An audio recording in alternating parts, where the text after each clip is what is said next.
GC Strategies on ArriveCan? Mr. Firth. Mr. Speaker, no, they have not.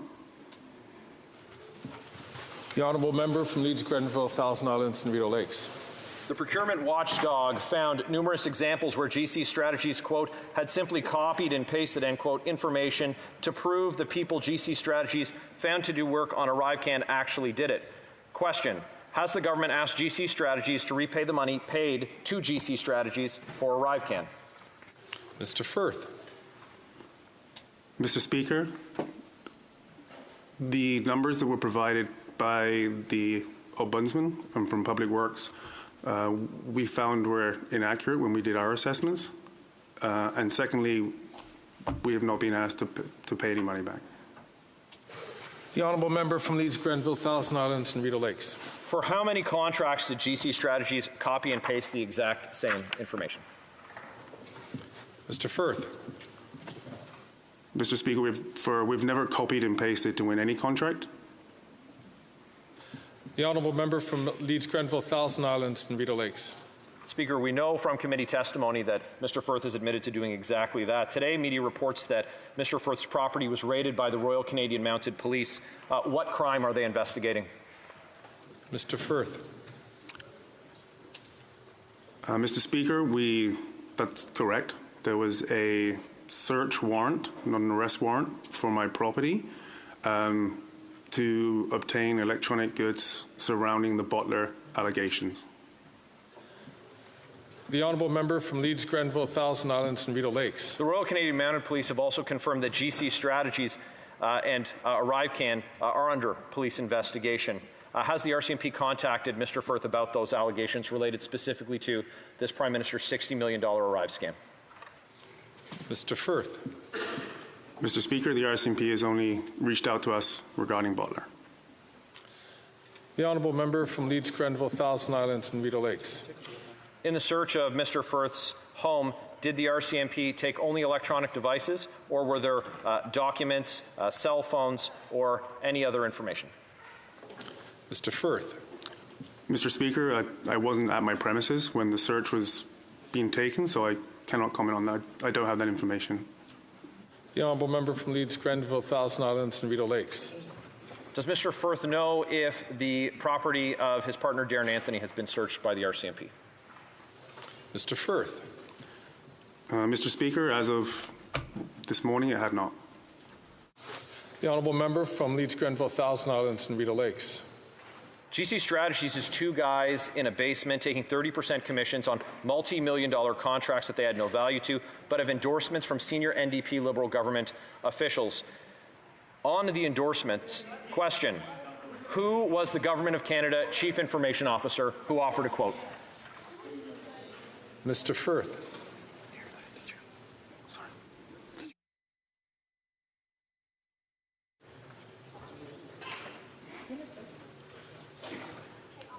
Mr. Firth, you need time to consult with your counsel. Yes, please. The clock is stopped.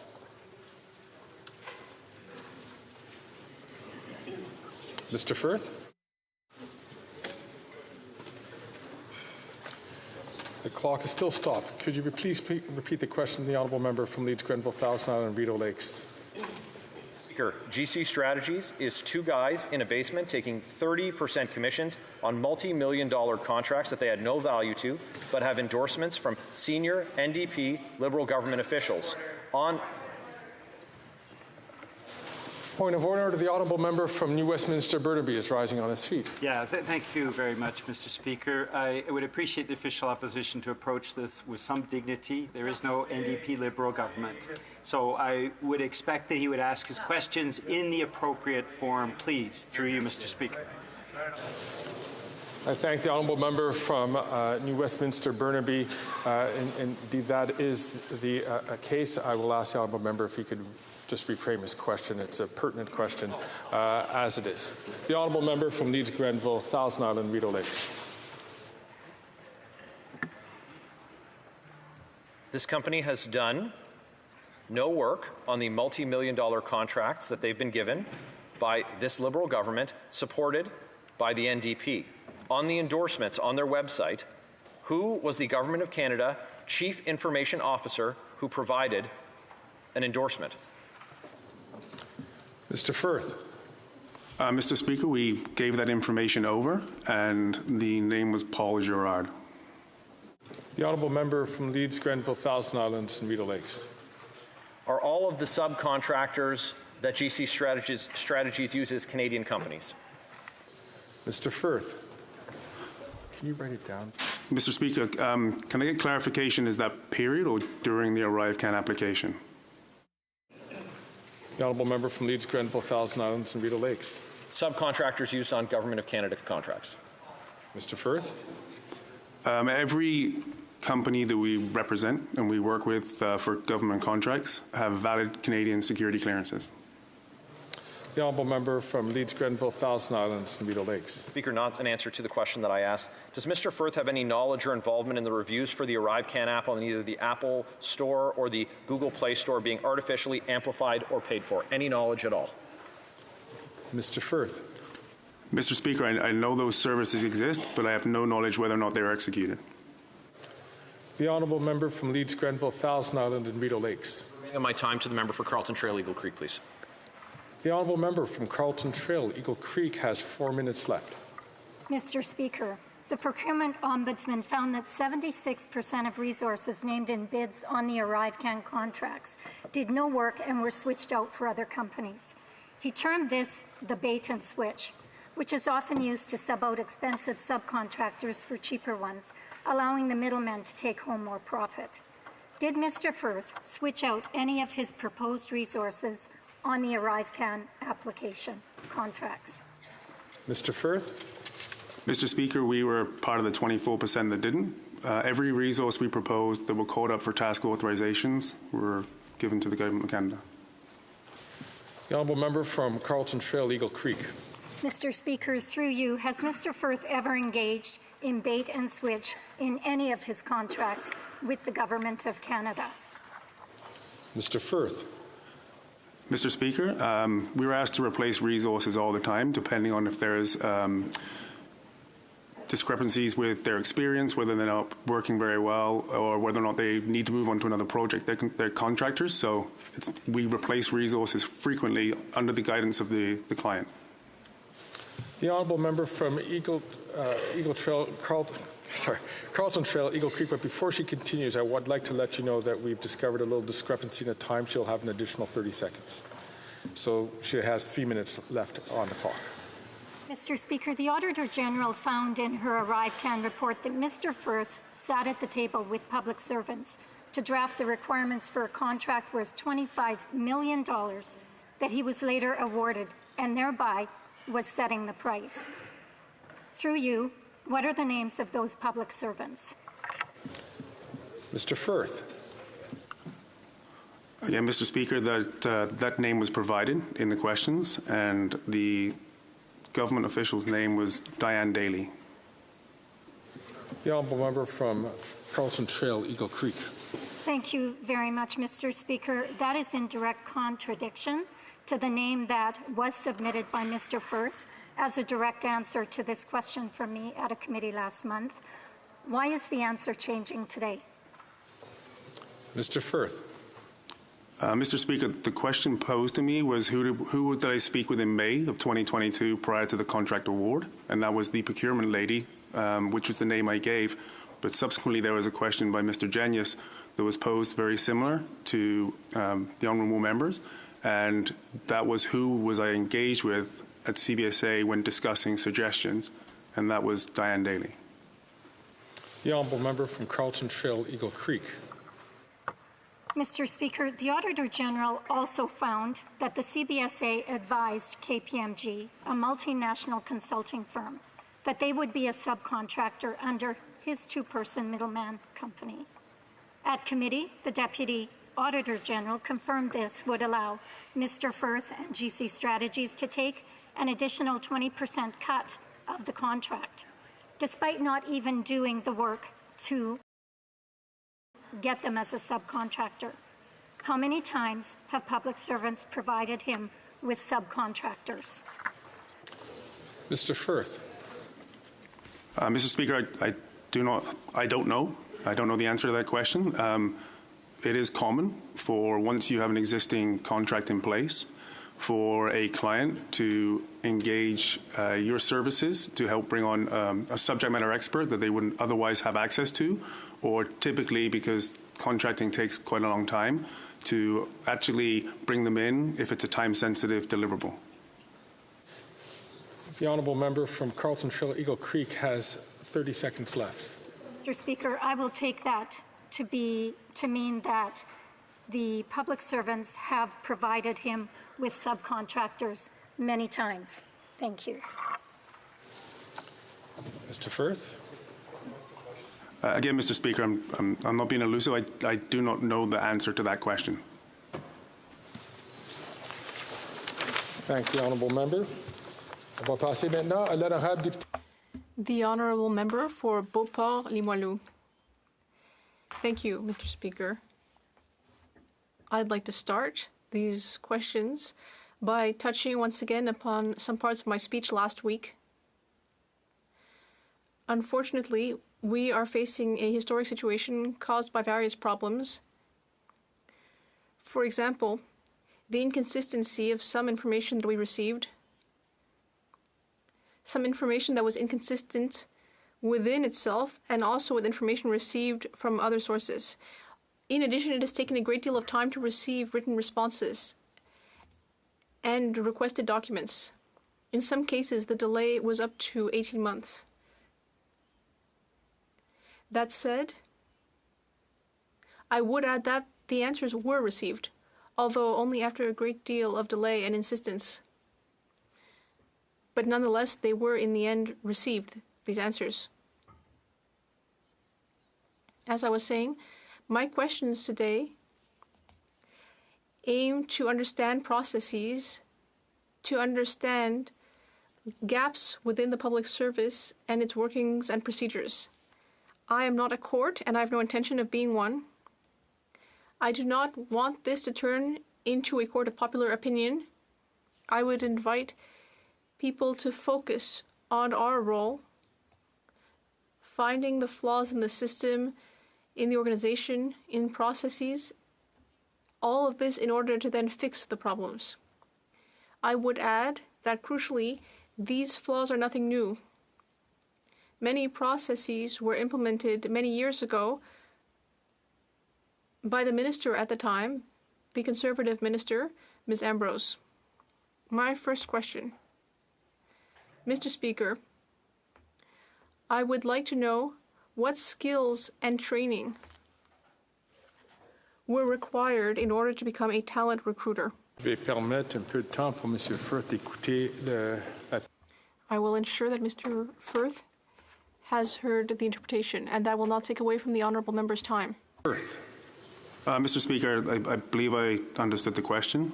There's a series of things. There's building a network that can be just a few years of experience, working with clients, working with resources, understanding their skill sets, understanding their availability, understanding what their per diems are. There's a lot of things that have to be put into place to understand if somebody is perfect for a role. And again, are they the right experience? Are they the right skill set? And then on top of that as well, it's understanding how to respond to RFPs. We're a small shop. I mean, I don't think that's a surprise to anybody here. So myself and my business partner, we had to understand how to look for RFPs on buy and sell, how to respond to them, how to recruit for them, and then how to fulfill our obligations once the contracts be awarded. And then invoicing, timesheets, everything that goes from a 360 desk. The honourable member for Beauport-Limoilou. Thank you, Mr. Speaker. It's hard to make a name for yourself within a giant government apparatus. So I'd like to know, Mr. Speaker, how the Witnesses Company became a benchmark for government talent recruitment. Mr. Firth. Mr. Speaker, I understand the question. I'm not sure we're recognized as a benchmark. We were in a good position to respond and help with the ArriveCAN application, with having resources already on the ground, already having them CBSA security cleared, which in itself takes a long time. but that's not typical. It was at that point we were I believe we beat out competition from 2 to 3 other firms. We also, you heard in testimony recently from AWS, Microsoft, and BDO that they didn't have the capacity to build the app. So although I understand it may look like we're the benchmark, we are not recognized as the benchmark with the federal government. The honourable member. Mr. Speaker, going back to well before ArriveCan, at the very beginning of GC Strategies, as a recognized business by the Government of Canada, how did things take place? How was the company able to make its mark?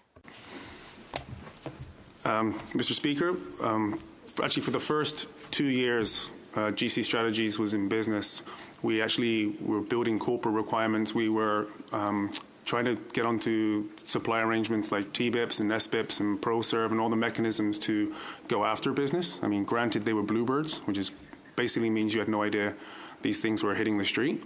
And then shortly after winning the first 2 or 3, you then start getting corporate requirements. People start identifying you as being, good at one thing, good at the other. And then at that point, you start building credibility and so forth. The honourable member for Beauport-Limoilou. And I would just state that she has 4 minutes and 45 seconds left. Thank you, Mr. Speaker. So if I'm understanding correctly, the first few contracts received by the witness were received before fully understanding what would happen. If I remember correctly, these were in 2015. So despite the fact that the witness did not know entirely what the processes were, he still received contracts. I'd like to better understand this, Mr. Speaker. Firth. Mr. Speaker, I'm sorry, I understood what the process was for responding to RFPs, but for the first 2 years we were working in building our credibility through other companies, through like being asked from other subs for working with private sector, and at that point we've built the confidence in our network and understanding how many resources we had access to with specific skill sets that we felt comfortable going after the RFPs that were being put out by the federal government. The honourable member for Beauport-Limoilou. Mr. Speaker, I'd like to know if the witness thinks that government officials, especially with ArriveCan, abided by the rules, procedures and policies connected with their strategic privileged position within the state apparatus and the awarding of contracts from which he profited. I'm sorry, Mr. Speaker. Can I please have that question repeated? I'm going to stop the clock. Madame la députée de Beauport. The honourable member for Beauport-Limoilou. Thank you, Mr. Speaker. I'd like to know if the witness believes that government officials abided by the rules, procedures, and policies connected with their strategic privileged position within the government in awarding contracts to GC Strategies. Mr. Speaker, again, without sounding elusive, and that's not why I'm here at all, I don't have the answer. I cannot comment on that. I'm not privy to every meeting that happens and every conversation that happens. The honourable member.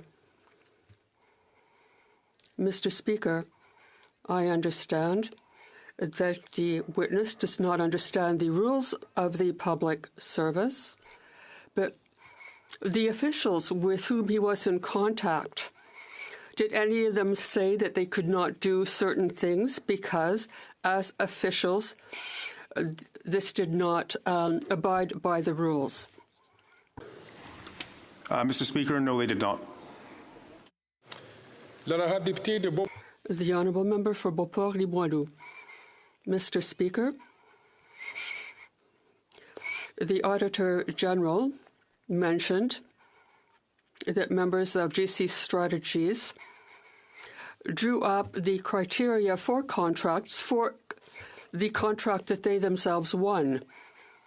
I'd like to ask the witness if he believes that a business that draws up criteria should not withdraw from the call for tenders. Mr. Speaker, previous testimony that came from Amazon and Microsoft last week, I believe it is common practice to offer suggestions, because typically clients aren't always best informed when it comes to writing RFPs or putting requirements together. Whether it's cloud computing for Amazon or Microsoft, it is common for government officials or technical resources to ask specific suggestions, understanding what skill sets and what technologies that they have to be privy with to be working on an application or working on projects. The honourable member for Beauport-Limoilou has 60 seconds. Thank you, Mr. Speaker. From what I understand from these answers to my last questions, it seems to me that the public service at the present time feels obliged to find certain specialized consultants because it is not able to determine the criteria for its own needs. So there seems to be a lack of specialization, a lack of specialists, a lack of training. But I would add that it is not logical for a company that has worked at drawing up criteria should be able to bid for a contract with those criteria. This is something that government officials should carry out. And this is something that any businesses that want to bid for a contract should avoid. I'd like to thank the honourable member for Beauport-Limoilou for her questions. To the honourable member from Skeena-Bulkley Valley, who has 10 minutes. Thank you, Mr. Speaker. I too am struck by the historic nature of this moment and keenly aware of our responsibility, a sacred responsibility, to not only seek answers on behalf of Canadians, but to ensure that we are not doing undue harm to the individual who's here before us, and that we're conducting ourselves in a way that upholds the integrity, the dignity, and the credibility of this place that lies at the heart of our democracy. And I'll certainly try, Mr. Speaker, to uphold those values in my questioning. We're here because of the serious allegations and revelations surrounding the procurement and the execution of the ArriveCan app, a piece of technology that incorrectly required thousands of Canadians to quarantine, a piece of technology that cost some $60 million, and a piece of technology that was procured in a way that both the Auditor General and the Procurement Ombudsman have found was highly irregular and likely connected to misconduct on the part of the government officials who were responsible. There are two main questions of substance that I believe we were seeking answers to today. The first dealt with Mr. Firth's misleading of the committee when it came to the question of whether he had met with government officials outside of work. And the first time that that question was raised at committee, Mr. Firth replied in the negative, that he had not met with officials outside of work, and then later provided documentation that showed he had met with 3 officials at some half a dozen Ottawa restaurants and breweries. My first question, Mr. Speaker, through to Mr. Firth, is why he chose to mislead the committee in the first instance. Mr. Firth. Mr. Speaker, I'm fully endorsing the abolishment and understanding that there was questions that may have not been answered correctly, and understanding that some of them may have been obtuse, and that's why I'm here today, and we'll be answering all questions like I have been since the last 45 minutes, honestly and to the best of my knowledge. The honourable member from Skeena-Bulkley Valley. Mr. Speaker, the question as originally asked at committee was a simple yes or no question. Had the individual met with government officials outside of work? And Mr. Firth replied that no, he had not. My question, which was not provided with an answer, was why he chose in that moment to mislead the committee. Mr. Firth. Mr. Speaker, at that time, I didn't know how many, so rather than give a fake answer, I didn't know exactly how many people I'd met with. I've been doing this for 16 years. Mr. Speaker, the question. The honourable member from Skeena-Bulkley Valley. Speaker, the question was not how many government officials or how many times. The question was a yes or no question. Had Mr. Firth met with government officials outside of work? Why did he refuse to answer that question? Why did he answer that question? Sorry, Mr. Speaker. Why did he mislead the committee by answering that question in the negative? Why? Mr. Firth. Mr. Speaker, at that time, I thought I did answer it correctly. The honourable member from Skeena-Bulkley Valley. I have a very difficult time accepting that answer and believing that answer to be the truth. The other question of substance that I believe we were here to seek an answer to is which government official, Mr. Firth, discussed the criteria for a contract that he was eventually awarded. And I believe he's provided that name as being Diane Daly. Can Mr. Firth confirm that that is indeed the government official with whom he discussed the contract criteria? Mr. Firth. Mr. Speaker, I can confirm that. The honourable member from Skeena-Bulkley Valley. Mr. Speaker, I think for Canadians watching, this is really the most troubling of the allegations, that Mr. Firth, on behalf of his company, was involved in setting the rules and the criteria for a contract, a multi-million-dollar contract, that strangely enough, his firm was eventually awarded.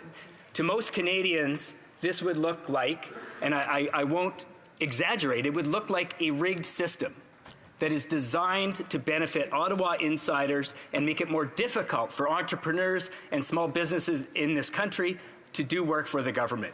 Does Mr. Firth not agree? Mr. Firth. Mr. Speaker, the RFP, the contract that's in question, had over 220 requirements involved in there. We offered up 3 suggestions, which still PSPC deemed 40 qualified vendors could respond to, and of which 10 showed interest. So I don't see that as overly restrictive. The honourable member from Skeena-Bulkley Valley. Mr. Speaker, both the Auditor General and the Procurement Ombudsman found that the criteria for that contract were set in such a restrictive way that only GC Strategies could have been selected as the successful bidder. Does Mr. Firth not agree that that process is profoundly unfair? Mr. Firth. Mr. Speaker, I kind of find the Ombudsman's comments to be somewhat subjective after the fact. I cannot comment for why the other 39 people did not respond. People are busy, they're sometimes under the bandwidth, and also for the Auditor General to understand that we would be the only people that could respond to this. There's 635 other vendors out there with corporate requirements, and there's probably 10,000, 12,000 resources out there with technical requirements. Unless they're familiar with all of those, it's hard again to assume that we were the only people qualified to win this. The honourable member from Skeena-Bulkley Valley. Mr. Speaker, Canadians are deeply troubled by the allegations and revelations surrounding the ArriveCan app. Could Mr. Firth, in his own words, describe what those concerns are precisely? Mr. Firth. Actually, no, I don't think I can, Mr. Speaker. Being honest, I don't know the allegations and accusations around the ArriveCan app. We used the first 3 national security exemption contracts. Actually, only 2 of them, the first and the third, was used to build the ArriveCan application. So, again, not being disrespectful, either I don't understand the question, but I think I'm answering it honestly. The honourable member from Skeena-Bulkley Valley.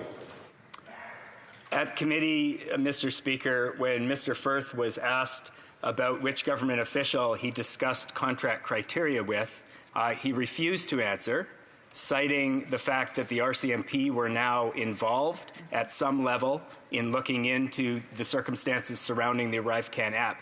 And yet, the rules of Parliament and the laws of Canada do not accept that as a valid reason to refuse to answer a question of Parliament.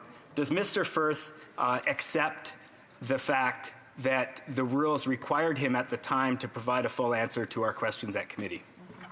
Mr. Firth. Mr. Speaker, as a result of my abolishment and understanding that I do now. The honourable member from Skeena Bulkley Valley. Mr. Speaker, in an internal investigation report by the company Bottler AI, there's a characterization of communication with Mr. Firth in which he is discussing the exorbitant commissions charged by his company for the work done by subcontractors. And in those communications, he is alleged to have said that it, quote, sucks for Canada, unquote. Does Mr. Firth recall making those comments? Mr. Firth. Mr. Speaker, I've not seen any of that content. I cannot recall saying that at all. The honourable member from Skeena Bulkley Valley. Mr. Speaker, given that Mr. Firth is now brought before the bar of Parliament for only the second time in our country's history, given the grave concerns of Canadians, I wonder if there's anything that he would have done differently in his initial committee appearances to avoid the situation he now finds himself in. Mr. Firth. Mr. Speaker, absolutely. I would have answered the questions more concisely, taken more time in giving the answers, and putting all written information back to the committee faster. A very brief question to the honourable member from Skeena Bulkley Valley.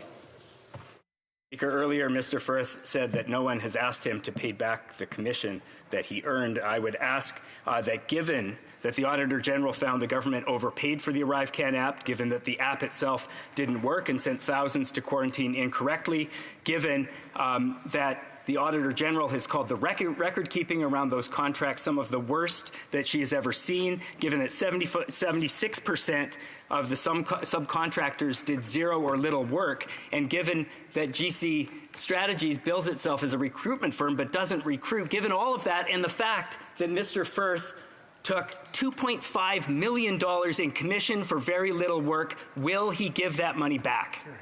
Mr. Firth, a very brief answer, please. Mr. Speaker, we were the 24%, we were not the 76%, and we did recruit over 50 people to work on the ArriveCAN application, over 100 people in totality at CBSA, and the answer is we did as we were told. We invoiced monthly. At any time we could have been stopped. We were given $20 million and then walked away and built an app. This was not our app. We were paid to recruit and find resources who built the app within 20 days and did subsequent new releases for 18 months, and on time and on budget. This concludes the first round of questioning. Mr. Firth, would you like a pause before the House proceeds to the next round? Mr. Speaker, yes, please. La séance est suspendue. The sitting is suspended until the call of the chair. Anyone new to the channel, please like and subscribe. Yeah, he's definitely holding back information, and the Liberals tried to squash the whole thing, so that looks suspicious all in itself.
They should be back quite quickly, actually.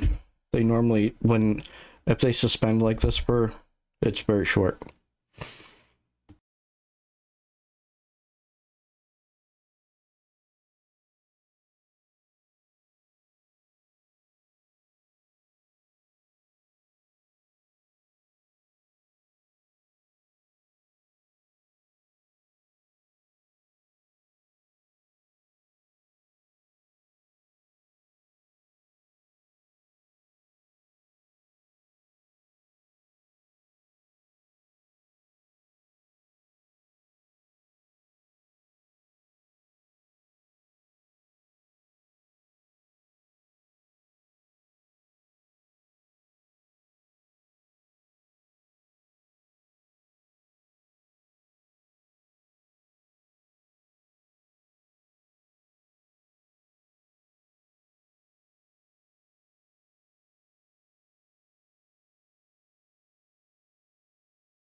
All right. So what do you guys think? You think that the liberals are trying to cover this up? Or are they actually being sincere about him, about Kristian having mental problems and needing to take a break from questioning and not be questioned any further. Let me know what you think in the comments.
The bell is going. It's about to start.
The sitting will now resume.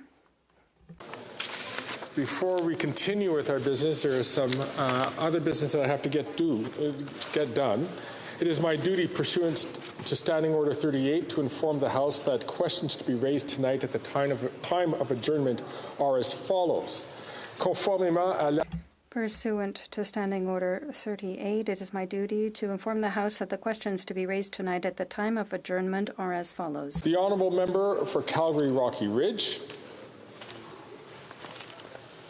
The honourable member for Kitchener Centre. And the honourable member for Cypress Hills Grasslands.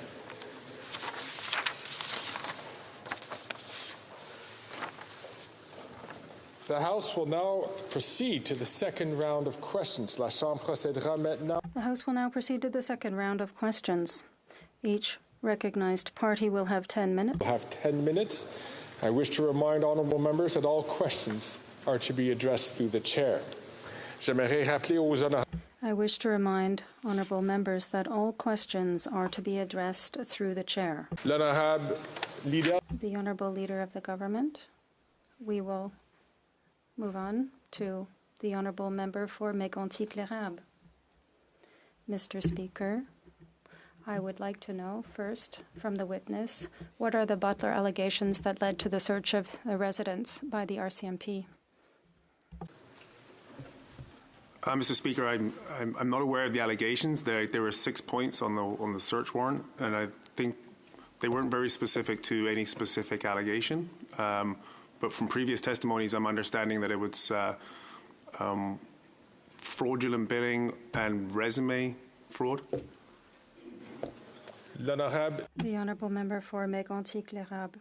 Monsieur le Président, le témoin Firth est ici à la suite du scandale libéral de l'application Arrivcan du Premier ministre, une application qui devait coûter 80 000 $, qui en a coûté 60 millions. Est-ce que le gouvernement libéral, qui a versé des dizaines de millions de dollars pour du travail qui n'a pas été fait, vous a contacté? Pay. The Honourable Member for is rising on a point of order. There is no interpretation into English. The member's question. May I ask colleagues, was there English translation for the first question? But not for the second. All right. Could anyone tell me whether the system is working now? I would ask the member for Mégantic-l'Érable to begin his second question again. Thank you. Witness Firth is here following the Liberal Prime Minister's ArriveCan scandal, an app that was supposed to cost $80,000. It ended up costing $60 million. Did the Liberal government, which was cheated out of tens of millions of dollars for work that wasn't done, ask you to repay it or contact you about how to do it? Mr. Firth. Mr. Speaker, no, I was not contacted. The Honourable Member for Mégantic-l'Érable. Witness Firth either refused to answer questions or lied to the Parliamentary Committee after we learned that the Prime Minister's government made him a multimillionaire at the expense of taxpayers. Can the witness confirm that he never lied in the Parliamentary Committee? Mr. Firth. Mr. Speaker, again, acknowledging the fact that I'm being admonished, right, making history right now, I think I've acknowledged the fact I made mistakes in previous committees. The Honourable Member for Mégantic-l'Érable. Mr. Speaker, can Mr. Firth tell us when he lied exactly? Mr. Firth. Mr. Speaker, I don't have the exact information. Again, I'm not being elusive. I just can't allude to which questions and what time and which month. The Honourable Member for Mégantic-l'Érable. Mr. Speaker, I understand that the witness lied on a number of occasions in committee, and that is why we are here today to try to discover the truth. Can Mr. Firth confirm that he avoided naming his sources within the Liberal government to protect his business model, which results from the Liberal government's lax approach to procurement? Mr. Firth. Mr. Speaker, no, I didn't. The Honourable Member for Mégantic-l'Érable. Can Mr. Firth confirm that the 3 quotes on the GC Strategies website were anonymous at the request of the authors of those quotes? Mr. Firth? I can confirm that was requested. The Honourable Member for Mégantic-l'Érable. Did these individuals derive any benefit from allowing GC Strategies to use their comments anonymously? Mr. Firth. Mr. Speaker, no, they did not. The honourable member for Mégantic-L'Érable. I apologize for the delay, but my microphone was not turned on, so I didn't hear the answer. The honourable member. Mr. Speaker, I'll be sharing my time with the member for Calgary-Midnapore. From Calgary-Midnapore. Mr. Speaker, Mr. Firth just admitted that the RCMP raided his house relative to Bottler AI. When Mr. Firth introduced Bottler AI to his consultant colleague, Mr. Von Brennan, he had them email Mr. Jeremy Broadhurst, the former Chief of Staff for the Minister of Finance and the current Liberal campaign chair. Did Mr. Brennan regularly set up Mr. Firth's contacts with elected officials, ministers, and their Chiefs of Staff? Mr. Firth. Mr. Speaker, that's news to me. I've never engaged Von Brennan to get any meetings with senior government officials. The honourable member from Calgary-Midnapore.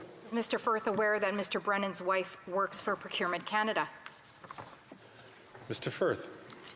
Mr. Speaker, I was as of the third testimony when that was brought to light, but until then I was not aware of it. The honourable member from Calgary-Midnapore. What benefits did Mr. Von Brennan provide Mr. Firth for that furthered their professional relationship?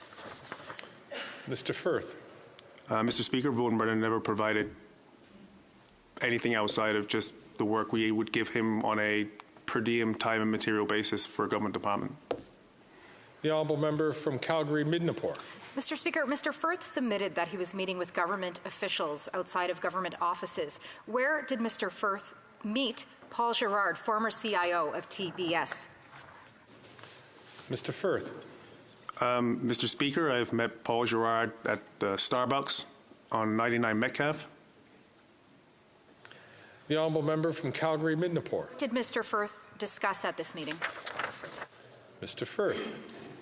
Mr. Speaker, with Mr. Girard's position, and I had 2 contracts within his directorate, it was just understanding if how the contracts were going, thanking the resources were performing well, understanding if there are any issues, and I think just general Chief Information Officer duties.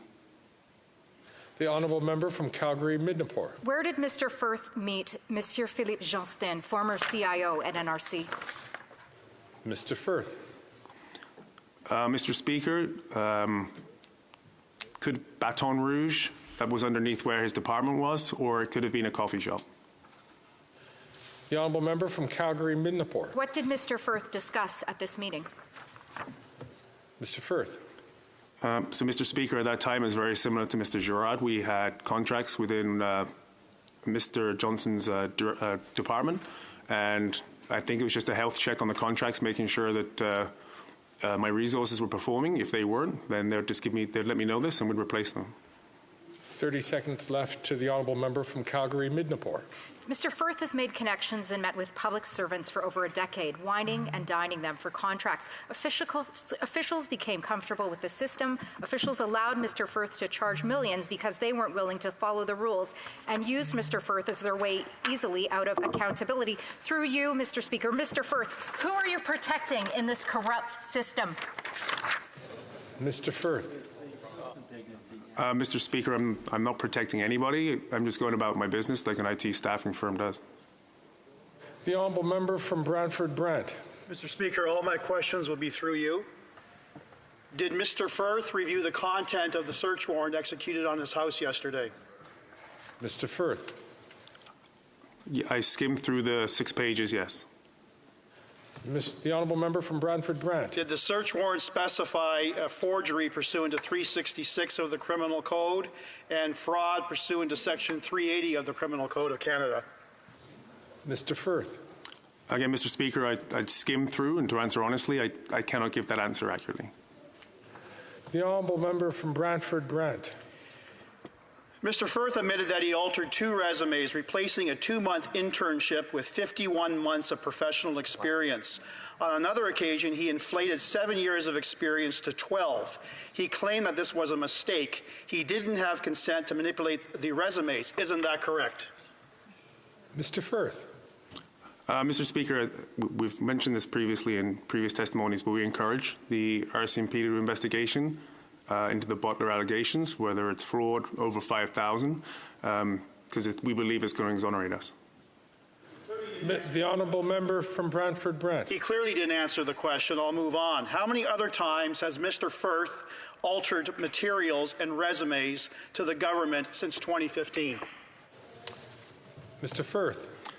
Mr. Speaker, it's a common practice to engage with a resource, understand, because not everybody's CV or resume completely aligns with requirements that are coming out. They may have the experience, but we just have to speak with them to qualify that. The honourable member from Brantford Brant. I'm asking for the number, Mr. Speaker. Mr. Firth. Mr. Speaker, I don't have a number. The honourable member from Brantford Brant. Mr. Firth's actions amounted to forgery under the criminal code. He altered resumes to secure government contracts, thereby fleecing the Canadian taxpayer. Isn't that correct? Mr. Firth. Mr. Speaker, the allegations regarding the Butler resumes were on a contract that had already been awarded. So these were task authorizations. No contract would have been decided either way by these resumes. It was one business. The honourable member from Brantford Brant. Mr. Firth's actions further constituted a fraud on the Government of Canada. Section 380 of the Code stipulates that everyone who by deceit, falsehood, or other fraudulent means defrauds the public of any property, money, or valuable security. Both offenses are punishable by indictment, and upon conviction, he could face a maximum prison sentence of 10 to 14 years. Is he aware of that? Mr. Firth. Again, Mr. Speaker, we're looking forward to the investigation by the RCMP because we believe it'll incinerate us. I'd like to let the honourable member from Brantford Brant know that he has 25 seconds left on the clock. Mr. Firth's actions were not accidental but intentional. This was not a mistake. He knew his resource would not qualify for taxpayer monies without manipulating their experience. Does Mr. Firth think that the Prime Minister or the Liberal Cabinet Minister should be at the bar answering questions today instead of himself, or is he willing to go to jail for them? The Honourable, Mr. Firth. Mr. Speaker, can I speak to my counsel, please?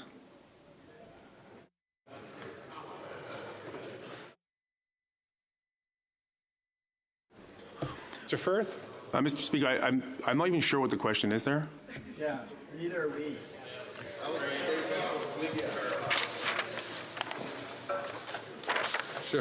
I wish to inform the honourable member that his time has elapsed.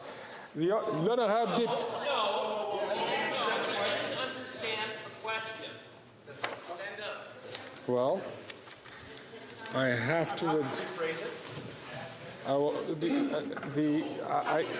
The honourable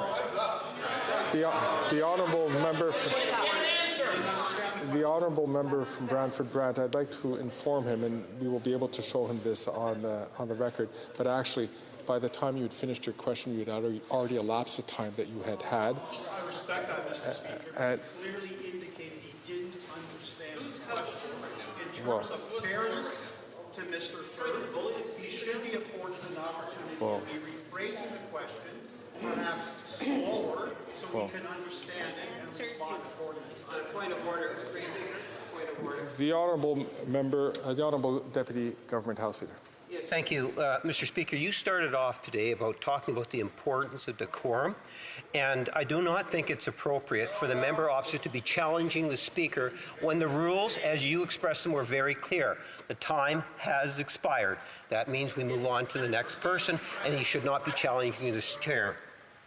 I appreciate the intervention from the Deputy Parliamentary Secretary to the Government House Leader. I'm going to take a moment to consult on this matter.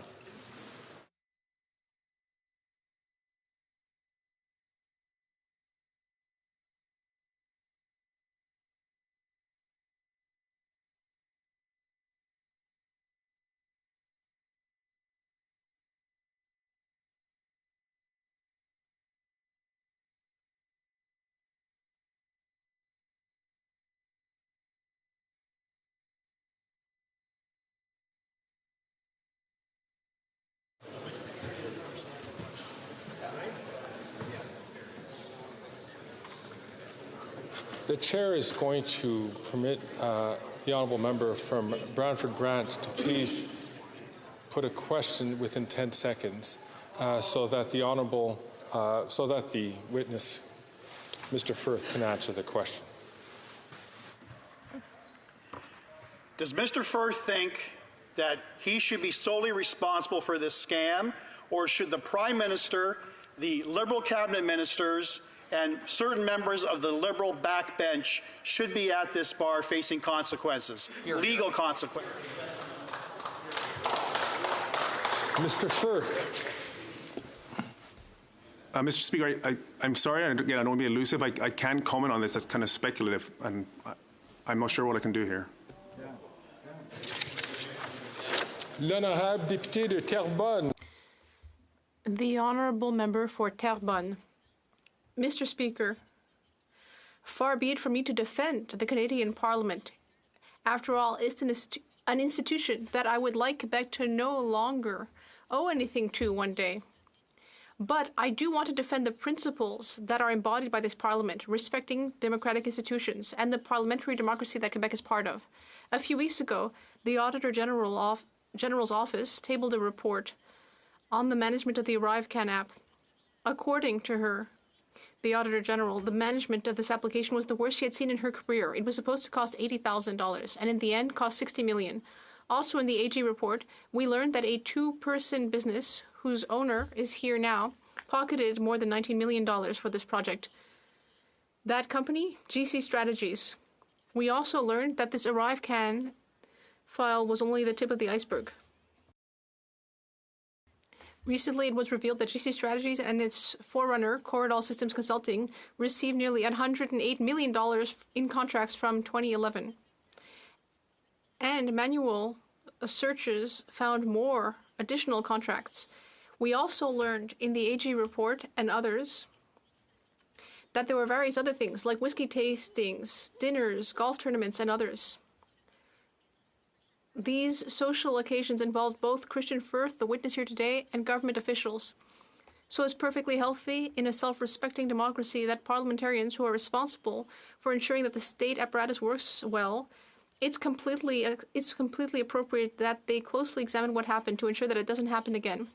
And that is why the owners of GC Strategies were asked to appear at committee on multiple occasions.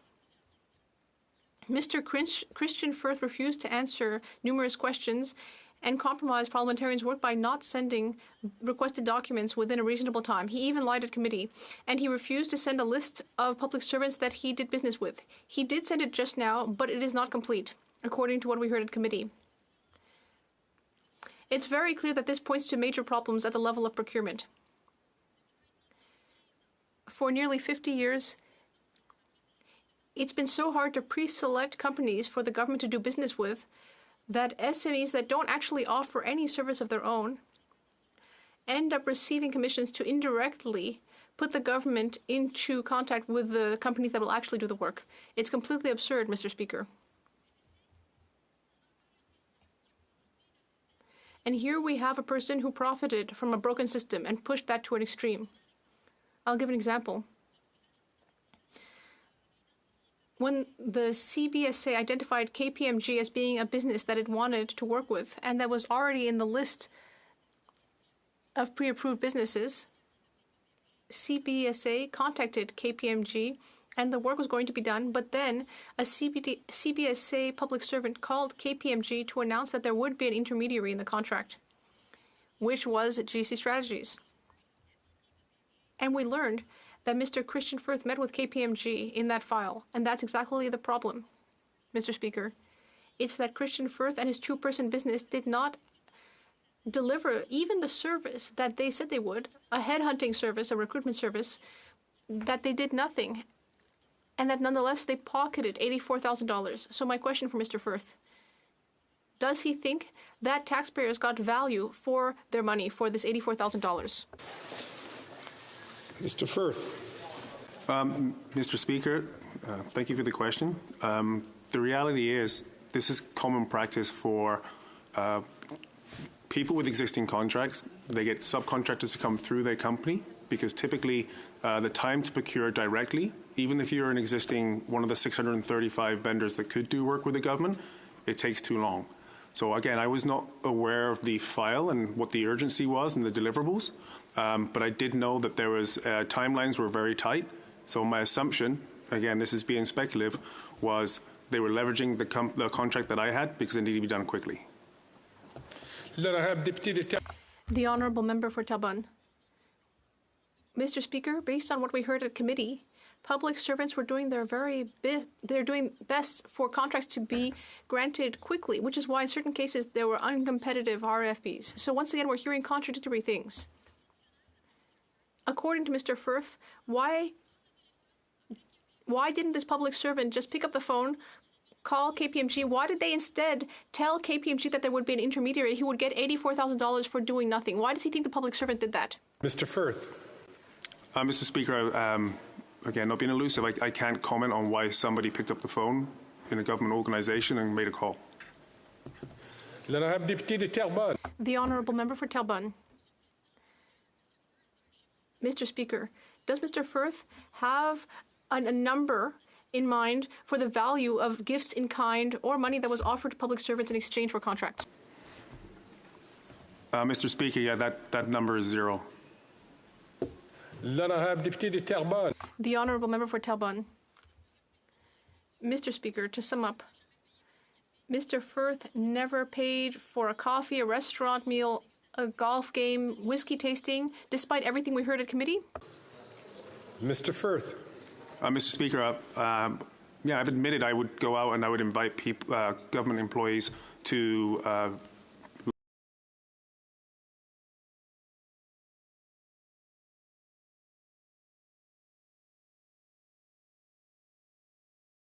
lunches, to coffee, but understanding that if they were to show up, they'd already asked, they're gone through the regular chain of command and have already asked permission to accept that.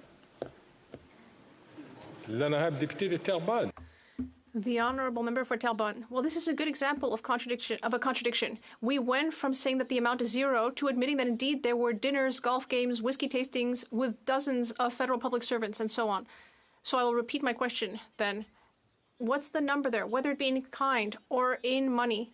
What is the amount given to federal public servants? Mr. Speaker, the first question was specific to what was given to receive contracts by government employees. That's why I said it was zero. Once the contracts had been awarded through regular procurement practices, they became a client, and we would have frequent meetings to check on the health of the project, whether that was over lunch or whether that was during coffee. The Honourable Member. But why do that if it was not to obtain federal contracts? Mr. Firth. Because I'm looking for Mr. Speaker, I'm looking for a health check on how my resources are performing and whether or not also I need to replace any if they're not. The Honourable Member. These people with whom the witness had coffee with or whiskey tastings, had he pre-identified them as people who could grant him contracts, or were they simply people that he just met in the street? Mr. Firth. Mr. Speaker, they were clients who we engaged with once we'd won the contracts. Monsieur le Président, c'est ce qu'on appelle. Mr. Speaker, that is clearly offering a service paid in kind to obtain a contract. That's the very definition. Next question. Mr. Firth justified his hourly rate, $2,600 per hour, by the fact that he didn't just work 9 to 5, Monday to Friday. Does he believe that Canadians and Quebecers got bang for their buck for that amount of money that they paid for many hours of Mr. Firth's time? Mr. Firth. Mr. Speaker, the hours that we're quoting were specific to ArriveCan. We had 22 other departments and other contracts we were working on at that time. And I'd like to also remind that we were picked. We didn't solicit, and we provided services to over 50 resources were in there and delivered on 170 releases on the application. L'honorable député de Terrebonne, qui a 1 minute. The Honourable Member, 90 seconds. Mr. Firth and Mr. Anthony met at Veritac, which was accused of colluding on contracts in 2009. At the time, Mr. Firth was working there. The judge who looked at the matter stated that all employees should receive anti-collusion training. Does Mr. Firth remember anything from that training? Cette séance, pour l'instant. I will just interrupt this for a moment.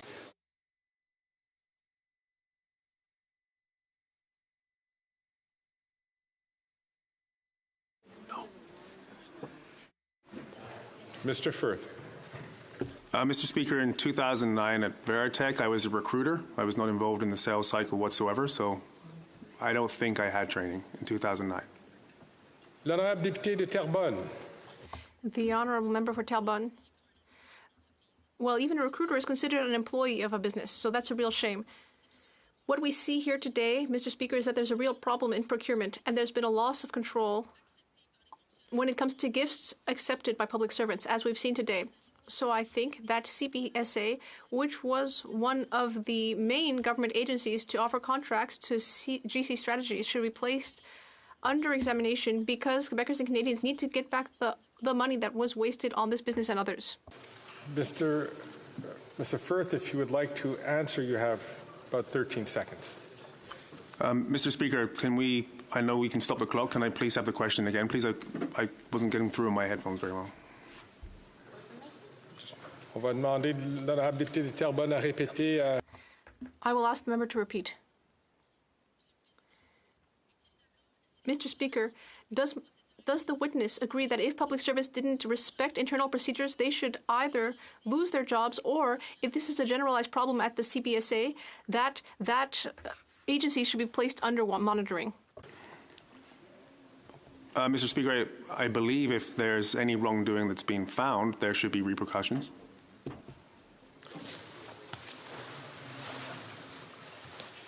The honourable member from Edmonton-Griesbach now has the floor.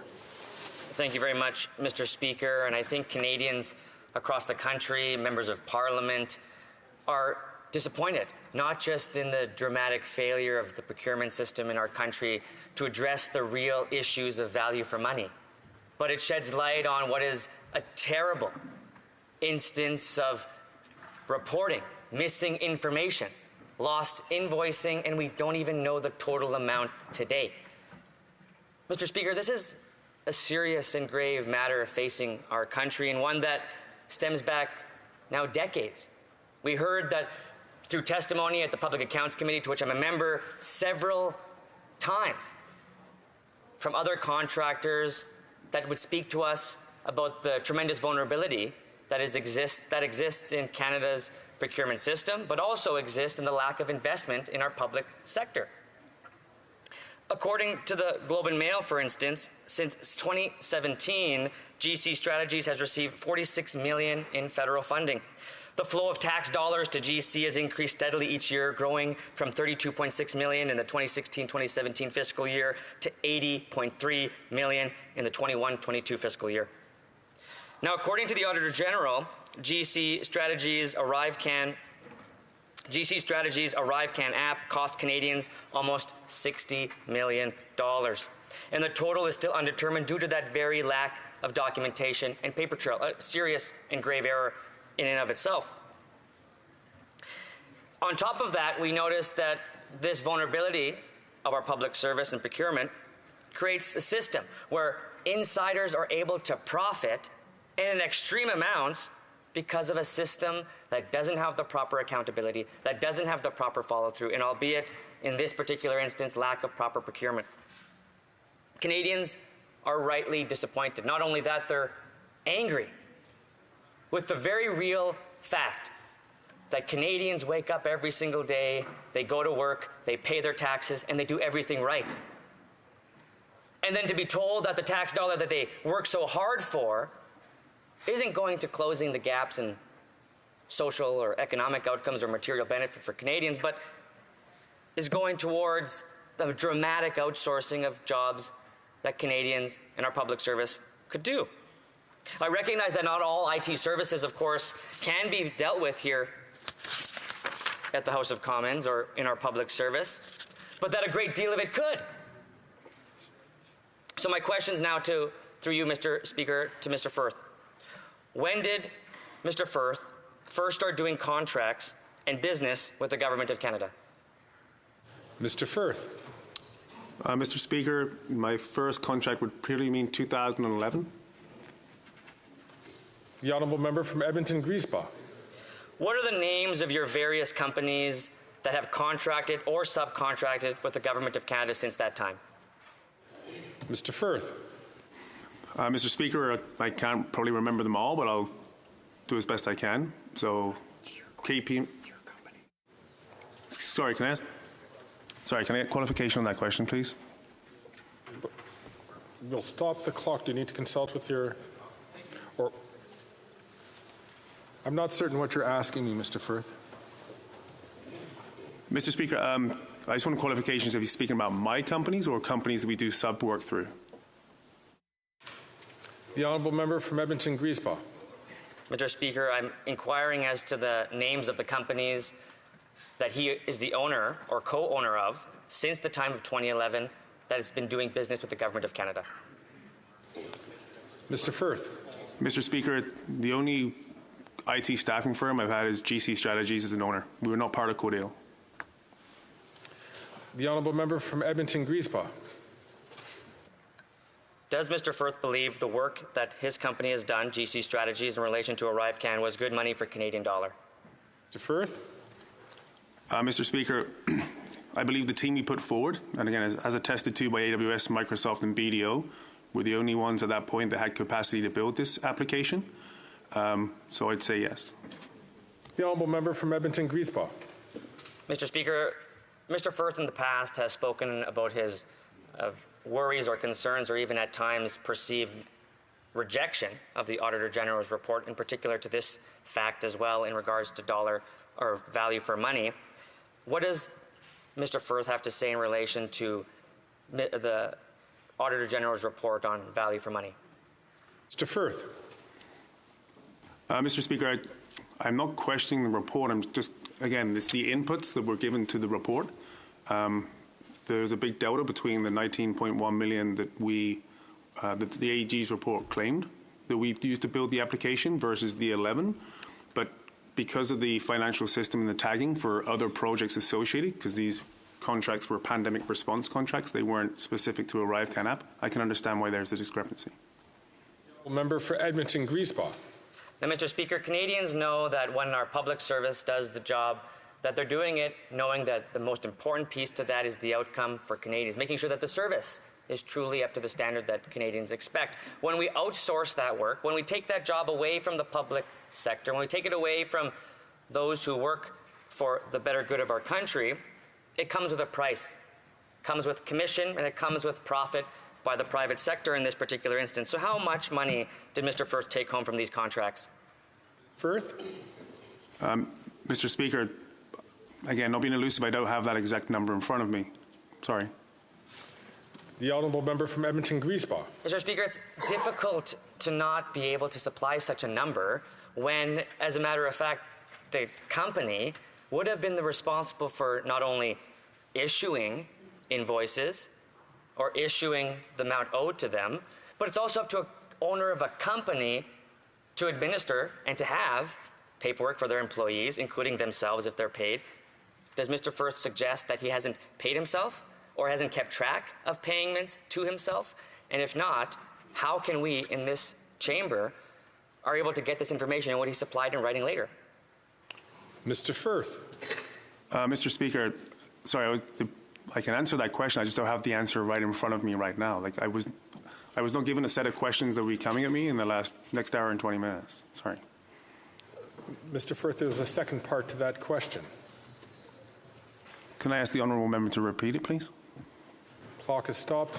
The honourable member from Edmonton Griesbach. Would Mr. Firth supply the amount he took home from government contracts? Mr. Firth. Mr. Speaker, I think that information has been provided to the committee. The honourable member from Edmonton Griesbach. You and your partner, or Mr. Firth and his partner, Mr. Anthony, have both made accusations that the Auditor General's report is false and that she is lying. He made clarity to my question in relation to some of the numbers supplied. In addition to those numbers of supply, what other areas of that report would Mr. Firth contest? Mr. Firth.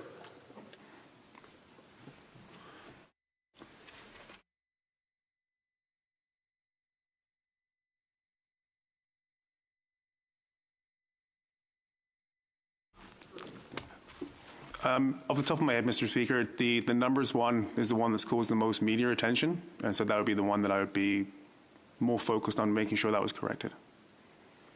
The honourable member from Edmonton Griesbach. The Office of the Procurement Ombudsman says that, quote, overly restrictive mandatory solicitation criteria favored GC Strategies for a $25 million contract.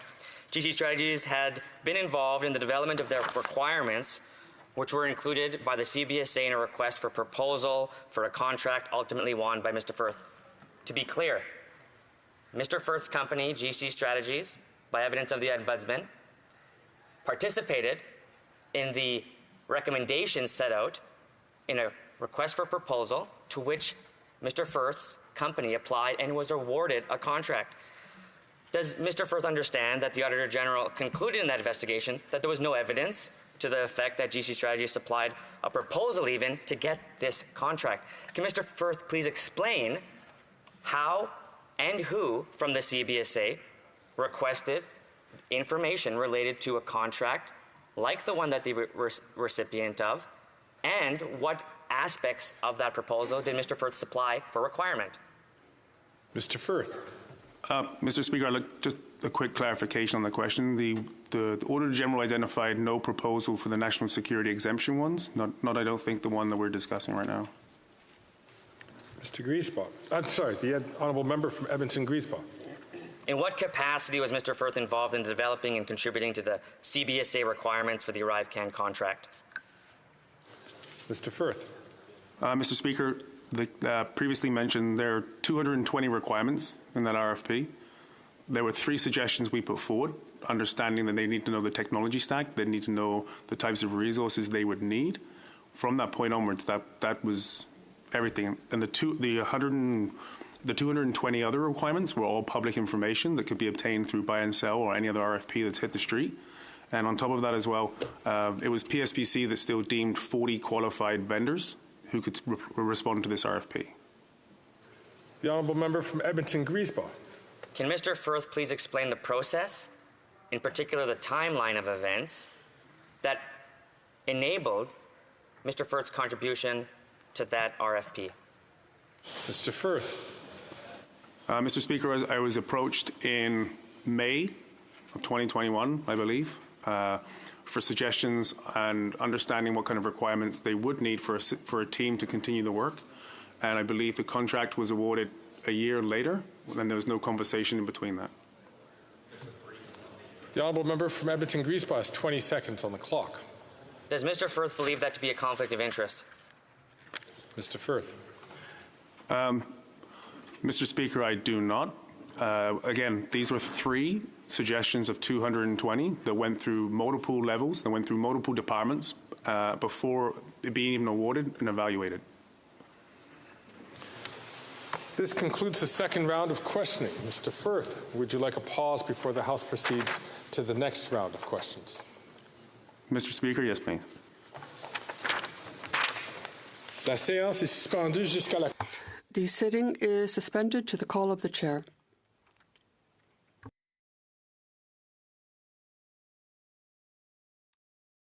Well, they're on another break. Anyone new to the channel, please like and subscribe. You can help support the channel with a super chat or sticker that does go towards keeping the equipment operating. So let me know in the comments what you guys think is happening right now, or if anyone is going to get in trouble, because so far I don't see any of this leading to anything relevant or that's going to put any liberals in jail. So let me know what you think.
for those of you that missed the question, do you believe that there will be any accountability that will come out of this line of questioning with Firth?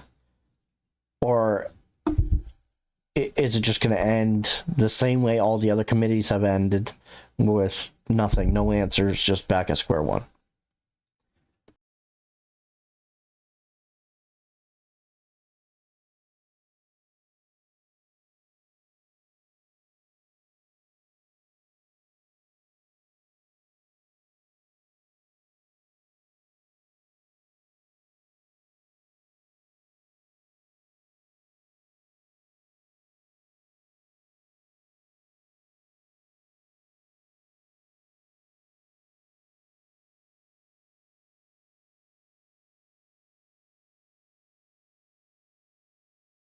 You know, it's funny, James, because you're probably right. It is a giant, it's just an event to keep you distracted from what's really happening. But it is highly suspicious that the first thing the Liberals tried to do was to shut down the Firth standing before the bar. So, I mean, that in itself screams guilty, that there's somebody in there that's really guilty.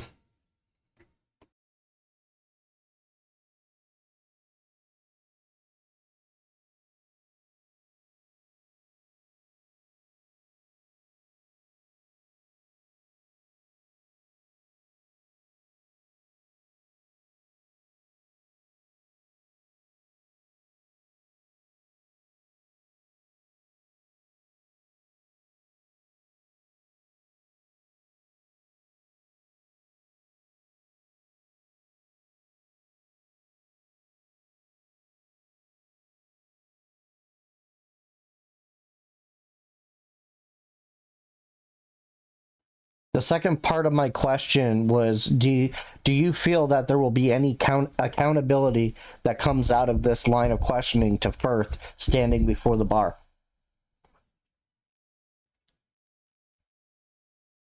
Because right now, how I see it, I don't see anything happening. I feel like it's going to lead nowhere.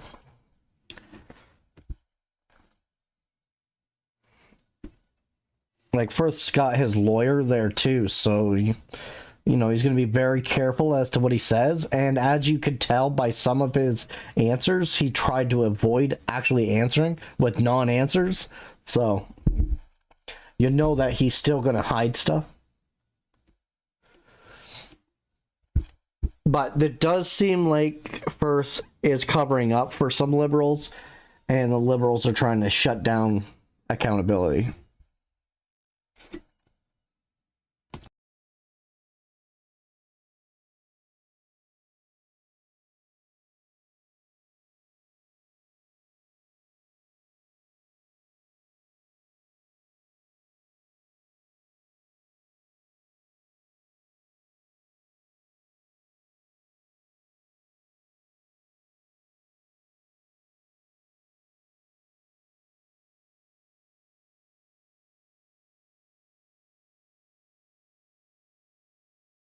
Yeah, he's a Liberal trainee. Yeah, he'll be an MP next for the Liberal Party of Canada. China will get him elected.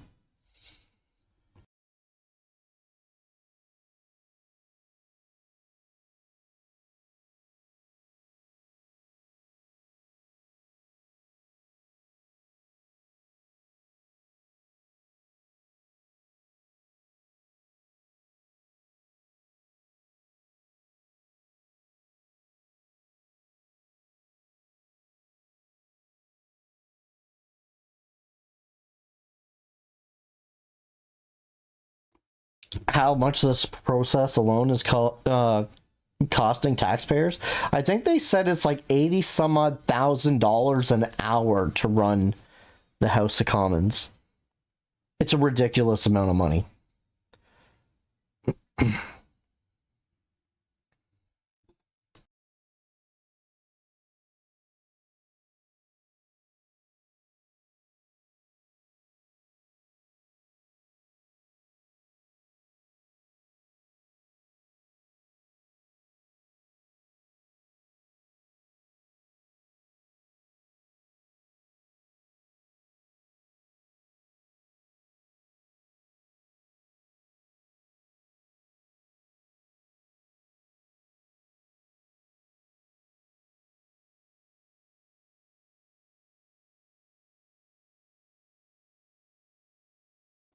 So yesterday's federal budget, no, that was a joke. It's just more debt is all it is. And these half programs, so half measures, so it excludes so many people in any of these programs.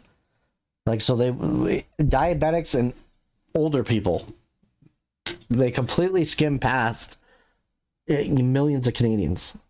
But yet, we all pay for it. These programs only go for certain people. It's the people they want to vote for them. It's craziness.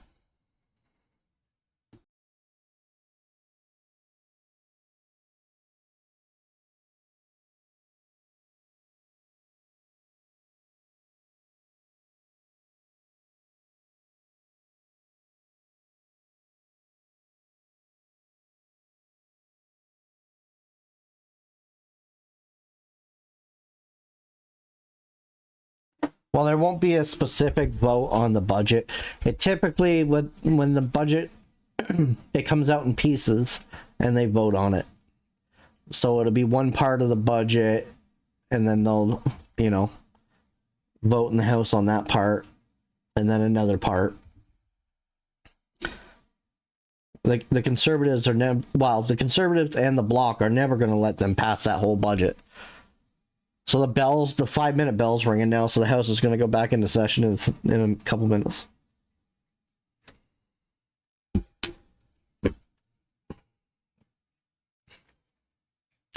Like a broken record, anyone that's new to the channel, please like and subscribe. It really helps support the channel.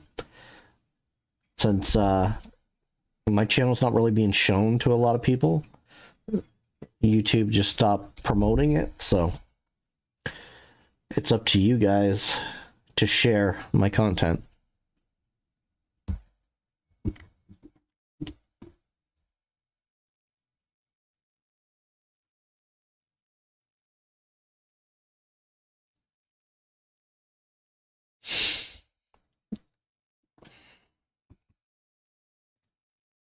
Some people like Trudeau, some people don't.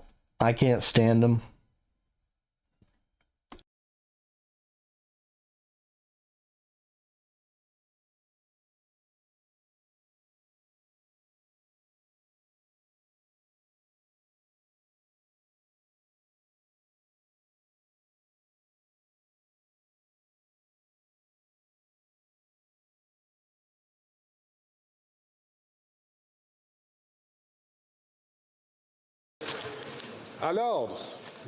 Order.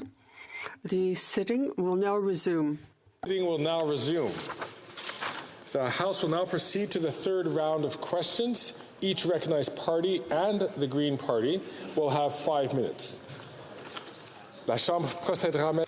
The House will now proceed to the third round of questioning. Each recognized party and the Green Party will have 5 minutes each. All questions are to be addressed through the chair. I would remind honourable members that all questions are to be directed to the chair. The honourable member from Sherwood Park, Fort Saskatchewan. Mr. Firth said today that he was completely unaware of connections between Vaughan Brennan and senior Liberal staffer Jeremy Broadhurst. Completely unaware of connections to senior Liberals. But Mr. Firth received a text on February 1st, 2021 that was subsequently reported in the Globe and Mail that specifically described the involvement of the Deputy Prime Minister's office where Broadhurst was Chief of Staff. Does Mr. Firth want to correct his earlier response? Mr. Firth. Mr. Speaker, I have no knowledge. I cannot remember sending that text message. The honourable member from Sherwood Park, Fort Saskatchewan.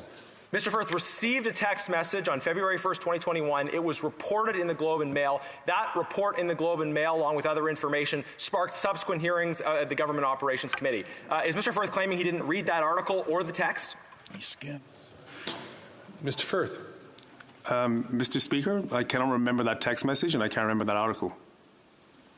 The honourable member from Fort Saskatchewan, Sherwood Park, Fort Saskatchewan. A final chance to tell the truth. Will the witness tell the House about any connections and relationships between him and Jeremy Broadhurst, or that he is aware of between Vaughan Brennan and Jeremy Broadhurst? He received texts. It's in the Globe and Mail. Will he tell the truth? Mr. Firth. Mr. Speaker, again, I do not know of any communications, or did not remember that text message, or I haven't seen the article. The honourable member from Sherwood Park for Saskatchewan. Mr. Firth claimed today that it is common practice for clients to request and receive suggestions about the content of RFPs from those who bid on. How many times since 2015 has GC Strategies provided these kinds of suggestions to government clients regarding RFPs that they then bid on? Mr. Firth. Again, Mr. Speaker, without being elusive here, I do not have that number. I don't know. The honourable member from Sherwood Park, Fort Saskatchewan. Will the witness undertake to provide a response to that question in writing to the Speaker and the Government Operations Committee within 14 days? Mr. Firth.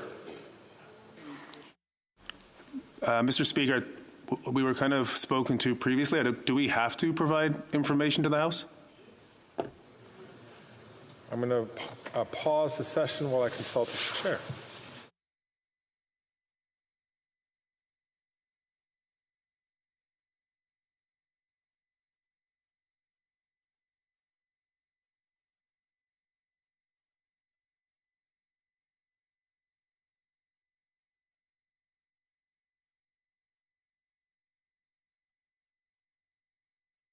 There's like barely any Liberals there. They're all hiding. To all honourable members, the process which was set forth by the House was that subsequent to this, to the calling of the bar and the admonishment and responding to questions and supplementary questions, that this matter, the answers from the questions that are being provided by Mr. Firth would be referred to the to the House committee for them to evaluate and to make recommendations. The honourable member from Sherwood Park for Saskatchewan rising on a point of order. The witness has asked if he has to provide responses. Right. I would submit to you that the whole reason he is here is because he has refused to provide responses. This is why the House is taking this matter so seriously. So what I understood Mr. Firth to say to the honourable member was that he was asking whether or not he had to provide a response to the Speaker of the House. The point that I was making before in terms of the order that the House had set out, the order that the House had passed, was that what testimony is brought here today will be referred to the committee. The honourable member from Sherwood Park, Fort Saskatchewan. Will the witness provide the response in writing to the question I have asked that he claims to be unable to answer? Will he provide it in writing within 14 days to the Speaker and the committee, yes or no? Mr. Firth. Mr. Speaker, yes, I will. The honourable member from Sherwood Park, Fort Saskatchewan. Why did the government go to GC Strategies for this sort of advice? How did GC become a favoured contractor and advisor regarding RFPs to the Government of Canada? Mr. Firth. Mr. Speaker, I got my first contract in 2011 and have done subsequently since by just responding to RFPs. I haven't become, I don't think, I mean, it's flattering to be a recognised person to provide requirements and help for the federal government. Order. We're looking for members to conduct themselves in a manner that is befitting of this occasion. The honourable member from Sherwood Park, Fort Saskatchewan. Speaker, it's very flattering indeed. According to committee testimony, Mr. Firth received $2,600 per hour spent working on ArriveScan. That's substantially more than the earnings of an average NHL player. Very flattering that they came to him for advice. Very flattering that he was paid so much. Does he see this as a reasonable rate of compensation for what he did? Mr. Firth. Mr. Speaker, again, in the testimony, they were quoting hours towards ArriveScan. We had 22 other departments and 20 other contracts we were working at the same time. It's impossible for me to spend 250 hours on one contract when I have to service and maintain other projects with other clients. The honourable member from Sherwood Park, Fort Saskatchewan. Is the witness involved with any other companies? Mr. Firth. Just my holdco, that is the 50% owner of GC Strategies. The honourable member from Sherwood Park, Fort Saskatchewan. What is that holdco, and does it do business with the Government of Canada? Mr. Firth. Mr. Speaker, my holdco is a numbered company that was used to register the name GC Strategies. Honourable member from Sherwood Park, Fort Saskatchewan. Does it do business with the Government of Canada directly? Mr. Firth. Mr. Speaker, it does not. The honourable member from Sherwood Park, Fort Saskatchewan. The witness discussed the health of contracts outside the office with Paul Gerard, Treasury Board CIO. Did he discuss replacing resources or increasing resources at that time? Mr. Firth. Mr. Speaker, I've had many conversations with Paul Gerard. I can't remember every single one of them. The honourable member from Sherwood Park, Fort Saskatchewan only has a brief period of time, but he's been asking very quick questions. Did he discuss new contracts? And since he claims to be unable to answer that question, will he respond to it in writing as well? The honourable, sorry, Mr. Firth. Sorry, Mr. Speaker, I thought I did answer the question.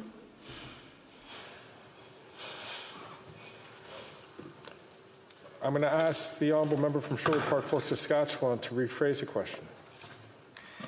The question was, in meetings outside the office with Paul Gerard, did they discuss replacing resources or increasing resources? Did they discuss new contracts? And if the witness is unable to answer that question, will he provide a response in writing? Mr. Firth. I will respond in writing. I don't have all those information and I don't have every conversation with Mr. Gerard catalogued.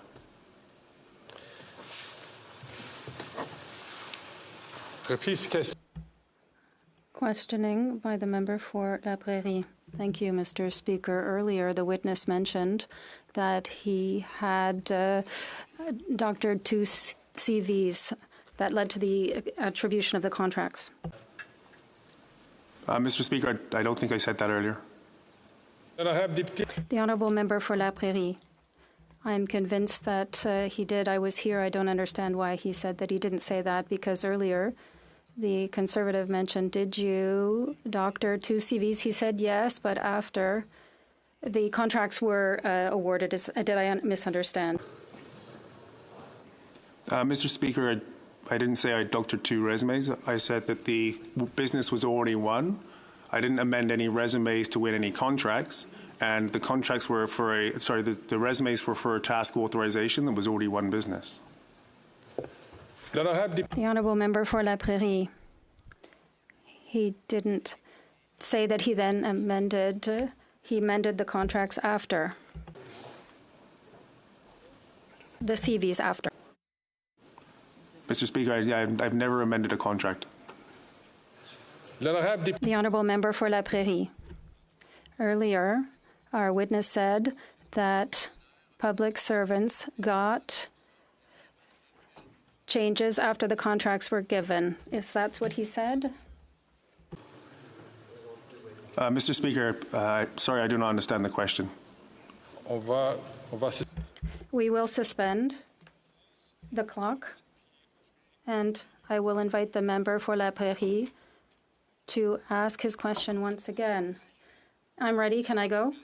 Earlier, the member for Terrebonne asked the question, did you already pay monies or get gifts in kind to public servants? And the witness said yes, but only after contracts were awarded. Is that true?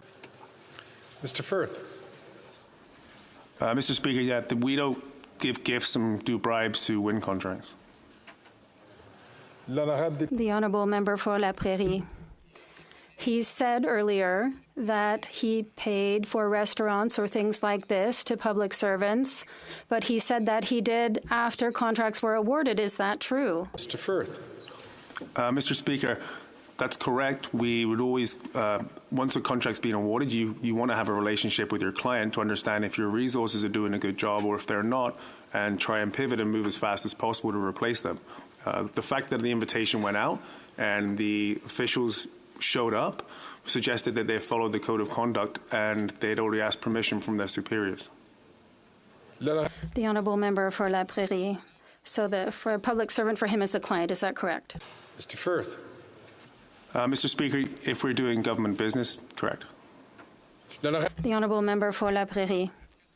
Is it possible that when you give premiums or gifts after a contract, is that before another contract, possibly? Mr. Firth. I believe it would be before another contract, but that doesn't mean that it's for me. The Honourable Member for La Prairie. So, inaudible for the interpreter. Mr. Firth. Mr. Speaker, it was inaudible for the translator. We will stop the clock and ask the member to re-ask the question.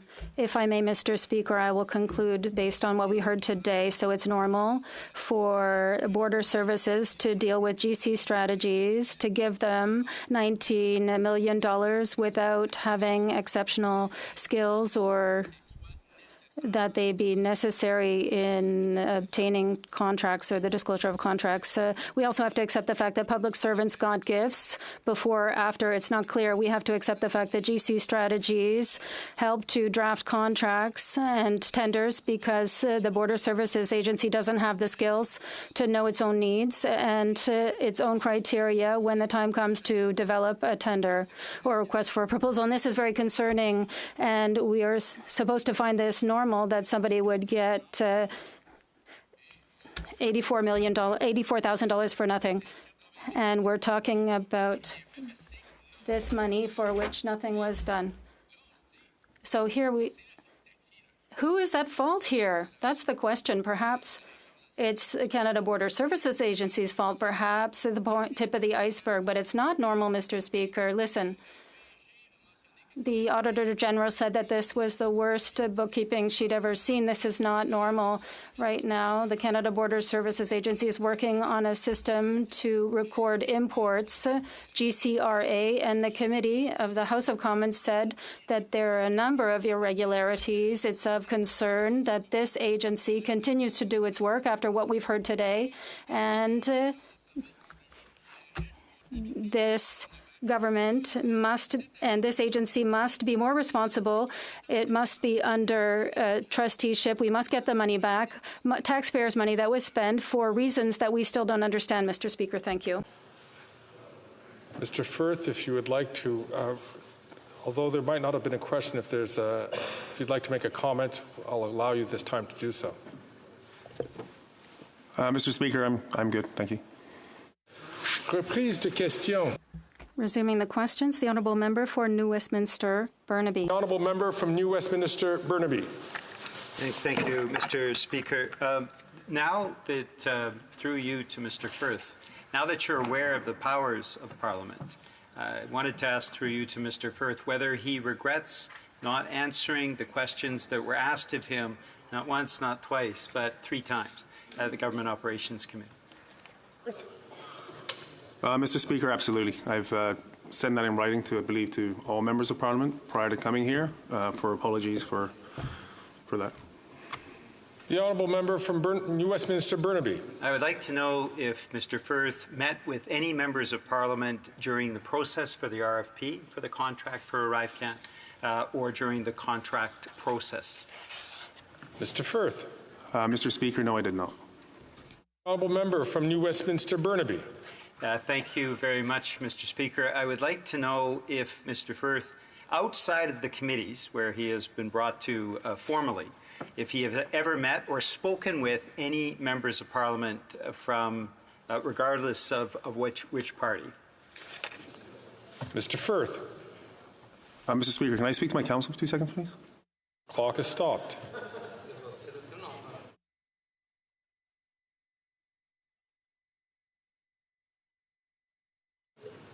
Mr. Firth. Mr. Speaker, no, I have not. The Honourable Member from New Westminster, Burnaby. Thank you, Mr. Speaker. Just to be clear, Mr. Firth has not had any private conversations at any point with any member of Parliament over the period of the committee hearings. And I'm not talking about committees themselves. I'm talking about private conversations, hallway conversations, phone calls, anything of that nature. Mr. Firth. Mr. Speaker, I have not. The Honourable Member from New Westminster, Burnaby. Merci beaucoup, Monsieur le Président. Thank you, Mr. Speaker. This is a scandal when we talk about the ArriveCan app. We haven't seen this kind of scandal since the Harper regime. And we saw a scandal that cost Canadian taxpayers $400 million. At the time, we were talking about a majority Conservative government, and they refused in any way whatsoever to get the answers that Canadians were looking for. And of course, Mr. Speaker, that Conservative scandal was one for which we never got the information. And we saw then the ArriveCan scandal, where, since this is a minority parliament, we are now getting the answers. So this is something that's extremely important, because we're talking about the parliamentary power that we have. And in a majority government, as we saw under Harper, we were not able to get the answers on the $400 million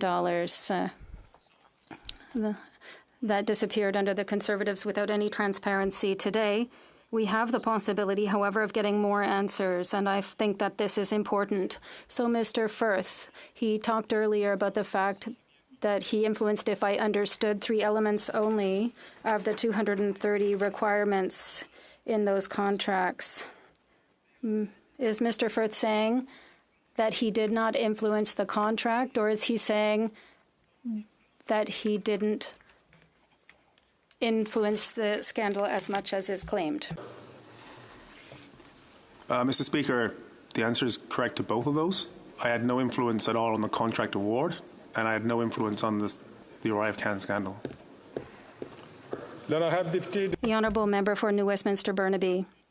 Earlier, Mr. Firth spoke about the fact that he had changed the resumes. We're talking, of course, and this is in the committee testimony, that there was somebody who had 13 years of experience. That was not true. And there was also other pieces of information that were changed with regard to those individuals. I would like to ask 2 questions, Mr. Speaker. First, does Mr. Firth regret that these resumes were falsified? And second, reminds the fact that to date the federal government has not asked for those amounts to be repaid. We're talking about those amounts. So, Mr. Firth, the question to Mr. Firth is he prepared to repay to the Canadian public the controversial amounts in the awarding of these contracts? Mr. Speaker, the Butler contract was no way related to the ArriveCan application, and furthermore, I made $0 margin on the Butler opportunity.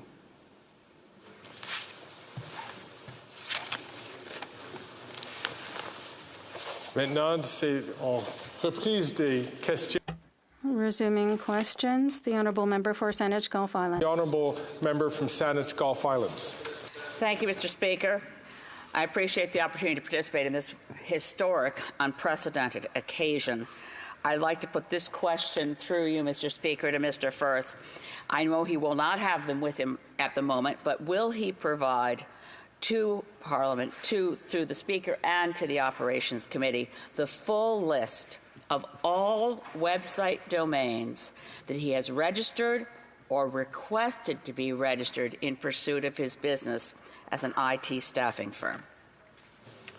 Mr. Firth. Mr. Speaker, I can do that. The Honourable Member from Saanich Gulf Islands. Thank you. I'd like to review some of the answers that the witness gave earlier today. To the Honourable Member for Skeena-Bulkley Valley, when asked if he would like to have had, if he thinks back on it and reflects on his answers to committee, if he wished he'd answered differently. And his answer was he wishes he could have answered more concisely. I'd like to put it to the witness, through you, Mr. Speaker, that no one has accused him of answers that were verbose.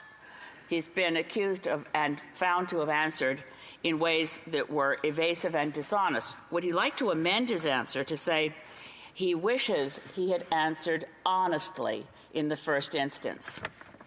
Mr. Firth. Mr. Speaker, again, as a result of this abolishment, there's a lot of mistakes that I've made. That's why I was here. So the answer would be yes. Thank you. The Honourable Member from Saanich Gulf Islands. In response to questions from the Honourable Member for Mégantic Érable, he similarly had said earlier today, I made mistakes. Is it correct to say that when the witness says, I made mistakes, he is acknowledging that he behaved in ways that amounted to a contempt of Parliament by being deliberately misleading, evasive, and dishonest? And I would also suggest that most Canadians would not consider these to be mistakes, but deliberate efforts to mislead Parliament. Mr. Firth. Mr. Speaker, they were mistakes. I have a lot of respect for this, and this was not deliberately misleading. The honourable member from Saanich Gulf Islands. I'd like, Mr. Speaker, in the last few moments that we have here with the witness, I'm trying to put myself in the position of a Canadian watching this on television and wondering, how could this happen?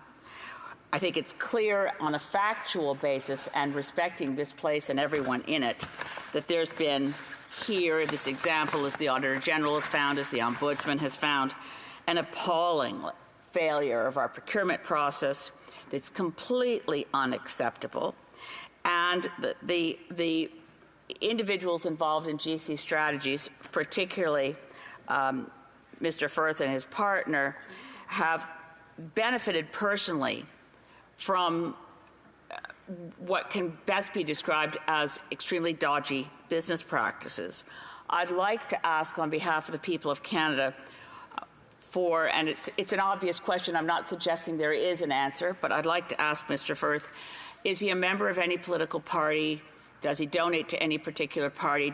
Has he been involved in currying favor with any party or political parties in this country? Mr. Firth.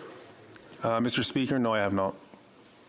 The honourable member from Saanich Gulf Islands. Thank you. I'm pursuing evidence that you gave to the Government Operations Committee on October 20th.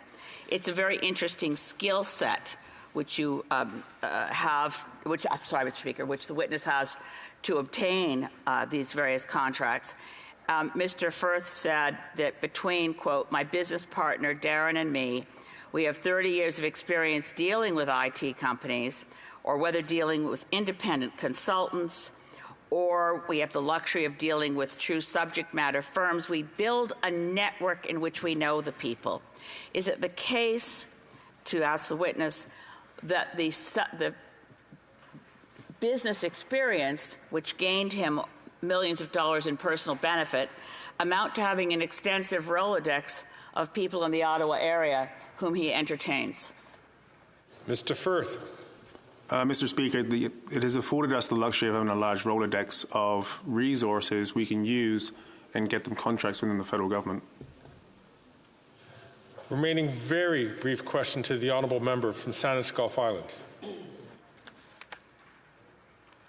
Mr. Firth, given the experience here and knowing that you have health challenges, all I can say is, aren't you ashamed? Mr. Firth. Mr. Speaker, do I have to answer that? Yes. Yes, you do.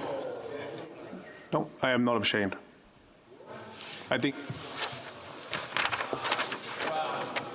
it is my duty to inform the House that Mr. Firth's presence at the bar is no longer required and that the order is discharged. Il est mon devoir d'informer la Chambre que la... It is my duty to inform the House that Mr. Firth's presence at the bar is no longer required and that the order is discharged. Mr. Firth, you are now excused from the bar and will be escorted out by the Sergeant at Arms. Mr. Firth, you are now excused from the bar and will be escorted out by the Sergeant at Arms.